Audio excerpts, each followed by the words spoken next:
دوستو آپ لوگوں کے لیے ایک میں اچھی ویڈیو اور بہترین ویڈیو لے کر حاضر ہوں۔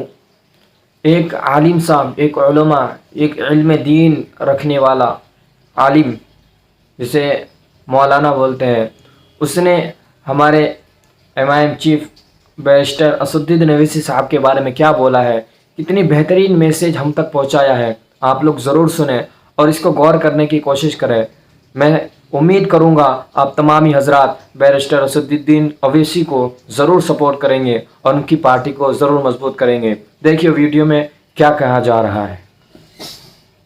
ایک نمائندہ جو اس شہر سے سالوں سے کھڑا ہوتا ہے، اسدالدین اویسی، اس کے لیے یقیناً میں آپ سے ووٹ کی اپیل کروں گا۔ اس نمائندے کو اٹھا کر بھیجنے، جس نمائندے نے حکومتوں کی آنکھوں میں آگ ڈال کے ایوان میں کہہ دیا اس ملک میں قیامت تک ہم شریعت پر قائم رہیں گے، ہم قرآن اور سنت پہ قائم رہیں گے۔ تحفظ شریعت کے لیے حیدرآباد کی عوام سے اپیل ہے، اسد اویسی کو ووٹ ڈالنا تاکہ دینی تحفظ کی آواز ایوانوں میں ہماری اٹھتی رہے۔ ورنہ آپ نے ایک نظارہ دیکھا کہ کل کسی نے تیر چلایا، جس شہر میں آج ہم رہ رہے ہیں عزیز دوستو، پہلے اس شہر کی بات کروں لیکن خطاب ہندوستان کے تمام مسلمانوں سے، جس شہر میں آج ہم ہیں، ایک ایسا نمائندہ، ایک ایسا قائد، ایک ایسا لیڈر بیرسٹر اسدالدین اویسی کہ جس کی نمائندگی ایوان میں جو ہم ووٹ ڈال کر بھیجتے ہیں، اولین مقصد میرا ووٹ ڈالنے کا یہ ہے کہ دینی حق کا تحفظ ہو۔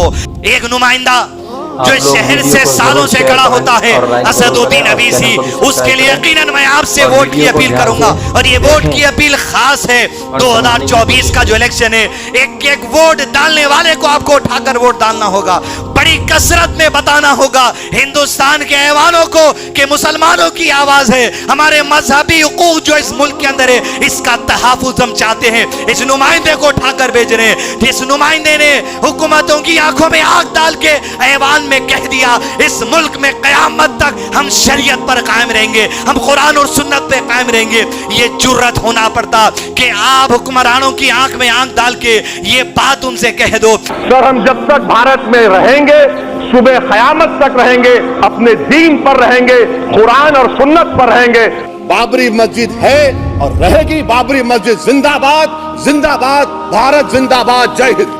کہنے والے جن کو سیاسی تجربہ نہیں ہے، جن کو سیاسی شعور نہیں ہے، آپ کو یہ بول دیں گے یہ تو بی ٹیم ہے۔ ارے ایک وہ شخص، یہ خطبے کا موقع ہے لیکن یہ دینی فریضہ ہے، ہوش میں آنا ضروری ہے۔ وہ شخص اپنی زندگی کی دن اور رات جو لگا دیا، کیا صرف پیسے کمانے کے لیے نہیں، صرف ایک مقصد نہیں ہو سکتا۔ یہ آنے والے حالات ہے، کب تک اسد اویسی زمین پر رہیں گے، کب برابر اویسی زمین پر رہیں گے۔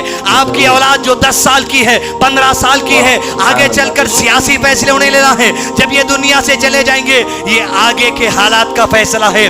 میں جو لڑائی لڑ رہا ہوں آج کے لیے نہیں لڑ رہا ہوں، میں جو لڑائی لڑ رہا ہوں اتر پردیش میں، بہار میں، جھارکھنڈ میں، مغربی بنگال میں، یہ آنے والے کل کے لیے لڑ رہا ہوں۔ میں جانتا ہوں کہ میری زندگی میں شاید نہ ملے، مگر کم سے کم میں اس سخت زمین کو نرم کر کے چھوڑ دوں، اس زمین کو جو پہاڑ ہے ان کو اکھاڑ کر پھینک دوں، اس زمین میں جو ناسور ہے اس کو نکال کر پھینک دوں، اس زمین میں جو زہر ہے اس کو نکالوں، اس زمین میں جو سانپ ہے اس کو ہٹاؤں، تاکہ میرے بعد جو نسل آئے گی وہ فصل اگائے گی، اس پر انشاءاللہ ہوگا۔ دارالسلام میں اس وقت آدمی نے کہا تھا، میں نے کانوں سے سنا کہ ہم نے طوفانوں میں چراغ جلانے کا ہنر سیکھ لیا ہے۔ جب تک سالار ملت ہے، بچپن سے ہم دیکھ رہے ہیں ایک MP سیٹ تھی، لیکن طوفانوں میں چراغ جلانے کا ہنر جو اللہ نے اس آدمی کو دیا ہے۔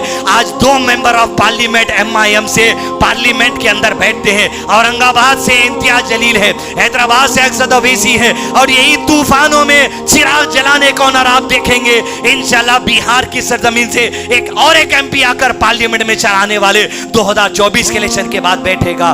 عزیز دوستو، ایسے لوگوں کی بات میں مت آئیے جو کہتے ہیں ووٹ ڈالنا حرام ہے، نہ ان کا دینی تعلیم صحیح ہے، نہ دینی شعور صحیح ہے۔ وہ اہل علم نے جو کہا، مقصود الحسن فیضی نے، عبدالعظیم مدنی نے، شیخ انیس مدنی نے، حفیظ اللہ، کہ ان کے رہنمائی پر چلیں، ووٹ کا صحیح استعمال کریں۔